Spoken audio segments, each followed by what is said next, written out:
Welcome to the Love Story Vlog channel, Queen's Story. Now, let's enjoy a dramatic and captivating historical romance set in ancient China. Bowing Low. Chapter 1. The rainstorm swept over the land of Shu. The windows were flung open by the strong wind, slamming noisily against the window lattice with deafening bang sounds. Inkstones and paperweights scattered across the long table, crashing to the ground. Pages of documents were blown in all directions, fluttering like dying birds, falling messily beneath the table.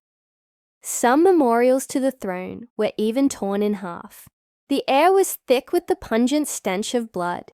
On the floor lay pools of blood, and amidst them, 4 or 5 young palace ladies in court attire lay in disarray. One of them had yet to die, her beautiful eyes half open, lips weakly moving, and a trickle of blood seeping from the corner of her mouth, like a fish gasping for breath in a stream of diluted blood. They were all concubines of the later Emperor Liu Dian. The youngest, Consort Liu, was only 13. Her father was the prefect of Tianshui. When the later emperor withdrew to Chentang, she was hastily brought into the palace. It had not even been half a year. When Chentang fell, they fled with the emperor to this place, Baocheng, in the land of Shu. But now, these women, once in the prime of their youth, were all dead. Just moments earlier, Liu Dian had summoned them here, watching coldly as his eunuch, Liu Fian, killed each one. There were still drops of blood on Consort Liu's face. Her tears, like a string of pearls, rolled endlessly down her still innocent cheeks. Now contorted in terror, the pale yellow silk robe she wore was soaked with blood at the collar, staining it a painful, vivid red. When Liu Fian had slashed her neck with a blade, perhaps the weapon had already claimed too many lives. Or perhaps she had managed to dodge slightly. Either way, the wound was not fatal. She now lay on the floor, head tilted, blood gushing from one side of her neck, while on the other, she struggled to crawl forward with trembling hands and feet, desperately trying to escape this cold and bloody chamber of death. Behind her trailed a winding smear of blood left by her crawling. The handsome face of the later Emperor Liu Dian was blank, like a lifeless wooden statue. His eyes did not see the pleading figure of Consort Liu. Instead, they passed over her head and stared dazedly into the distance, where the city gates could no longer be seen. Baocheng had fallen.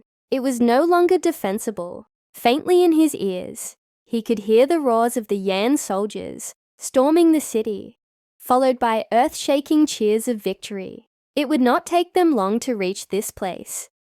Just 6 months ago, the army of Yan from the north, descendants of the Yu dynasty during the Han, had stormed Luoyang. Wei Shao declared himself emperor, and since the fall of Luoyang, nearly the whole of the 9 provinces had submitted to him.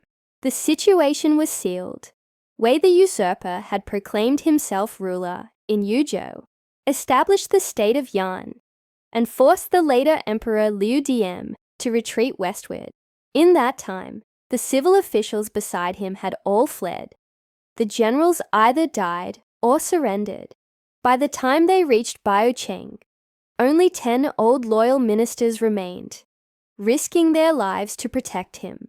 And now, the last 2,000 soldiers were gone. There was no path left to retreat. Blood spattered across Liu Fian's face.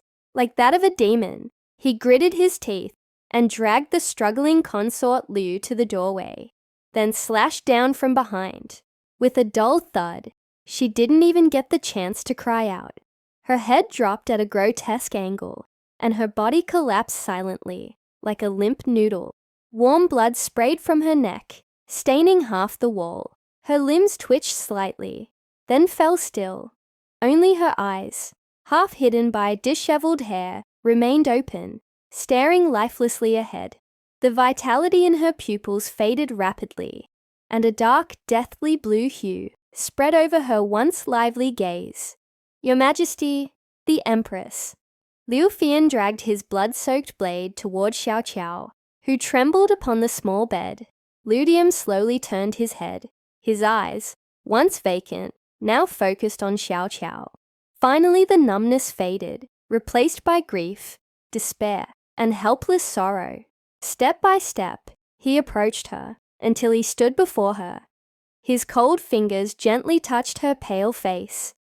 Then suddenly, he pulled her into a tight embrace, so fiercely as if he wished to crush her into his bones. Man, man, man, man, your family was ruined by Wei the usurper. Your eldest sister was deposed and died at his hands. I know you hate him to the core. I once vowed to avenge you, to raise arms against the traitor, but the fate of Great Han has ended. I can no longer turn the tide. I won't let you fall into the hands of our enemies and suffer disgrace. Man, man, I will kill you first and follow you soon after. In our next life, we'll be husband and wife again. Your Majesty, I married you at 15. I've just turned 16. You've given me deep love and affection. If you die, how could I live alone? I vow to follow you through life after life, never to part. This young woman, whose nickname was Man Man, had skin like snow and features like flawless jade. Even now, though her face was deathly pale and drenched in tears, her eyes remained filled with determination and resolve as she looked at the later emperor. She gently pushed Liu Dian away and stood up on her own, closing her eyes and slightly tilting her chin upward. Her sky-blue robes danced like waves in the wind, her whole being seeming to rise and float. Ah! With Liu Dian's heart-wrenching, mournful cry, the cold blade plunged deep into her warm, soft heart. Chapter 2. A Dream from a Former Life. Man, man, man, man, wake up! A gentle, worried voice rang beside her ear, pulling her out of her sleep.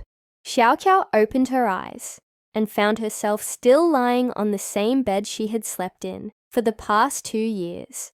Yet her whole body felt as though it had just been pulled from water, drenched in sweat. The one who had awakened her was none other than her cousin, Da Xiao, daughter of her uncle, the governor of Yanzhou. Her nickname was Afan, now 17 years old, 3 years older than Xiao Qiao. The two of them had grown up together, deeply affectionate like real sisters, and often shared a bed at night. Da Qiao, seeing that she had finally awakened, touched her cousin's forehead. Feeling the cold sweat, she quickly threw on a robe, slipped out of bed without waking the maid sleeping in the outer room, lit an oil lamp, and gently wiped the sweat from Xiao Qiao's face. Afraid she might catch a chill, she also helped her change into a clean inner robe before pouring a cup of warm water and handing it to her. Xiao Qiao accepted it gratefully, for she was indeed parched. Da Qiao sat on the edge of the bed, watching her drink, then sighed. Another sleep paralysis episode. Man, man, I remember you used to sleep so soundly. Why have you been experiencing this so often lately? Did you perhaps encounter something unclean outside? Should I speak with Mother tomorrow and have her invite a spirit medium? Xiao Qiao's mother had passed away from illness a few years ago. Her aunt, Madame Ding, had always doted on her and treated her like her own. Xiao Qiao quickly shook her head. Sister, there's no need. I'm fine. Dai Qiao took the empty cup and set it aside, still clearly worried. What did you dream about just now? Why is your body so cold?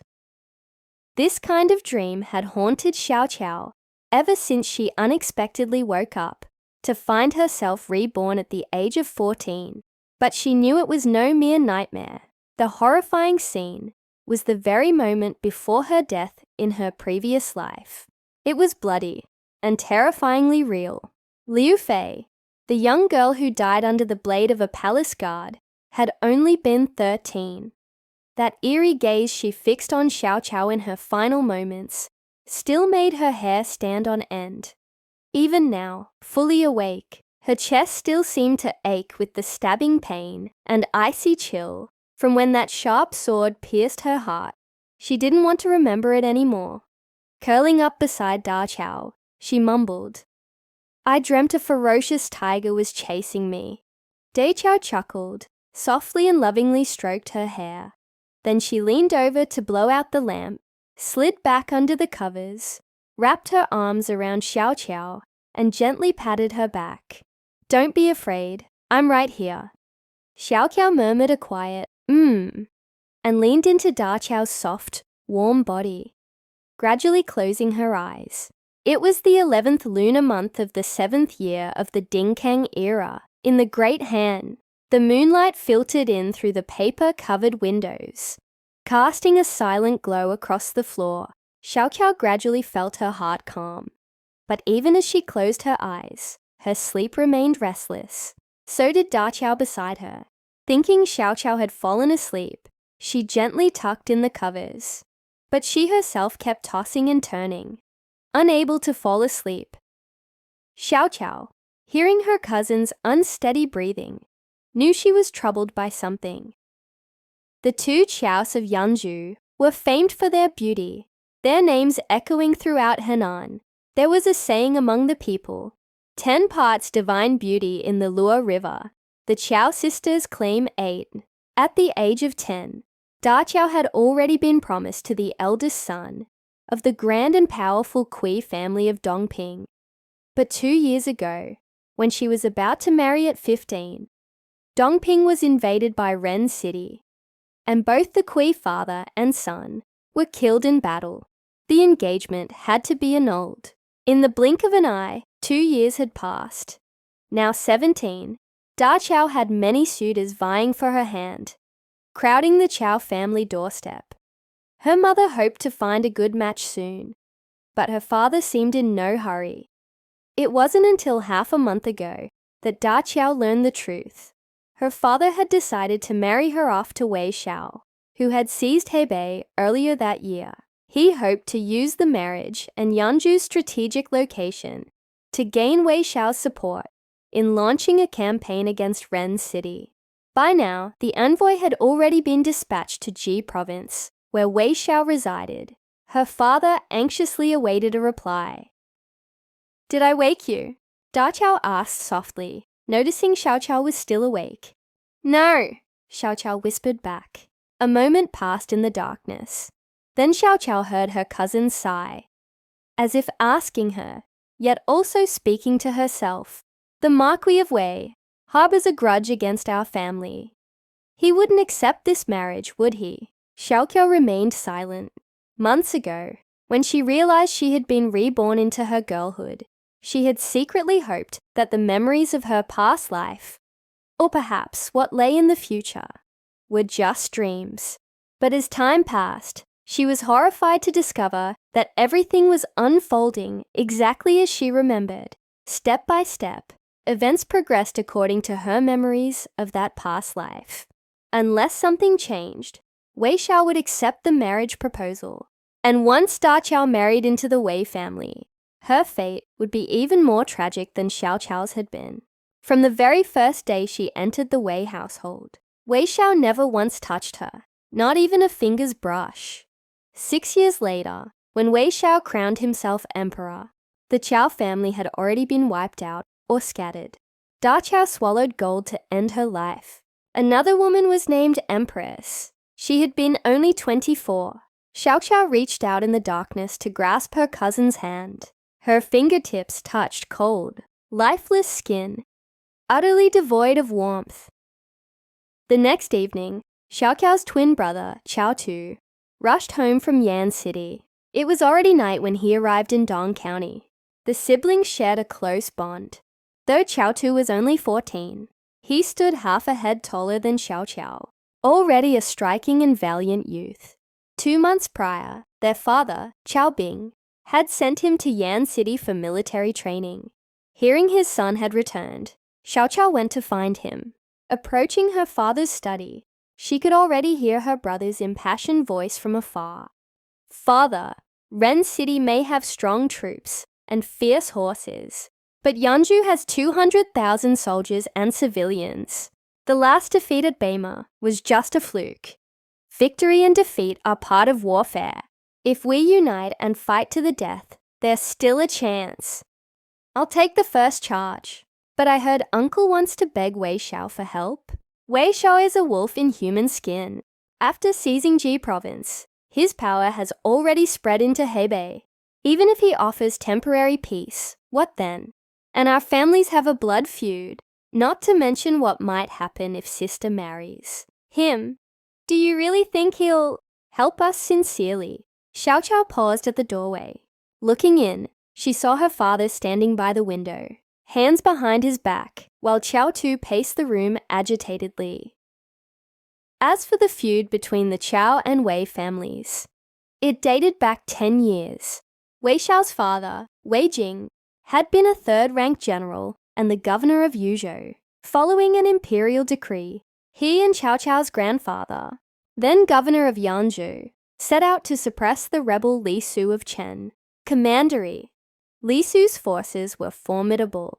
Wei Jing and Qiao Kuo had formed an alliance, planning a joint attack.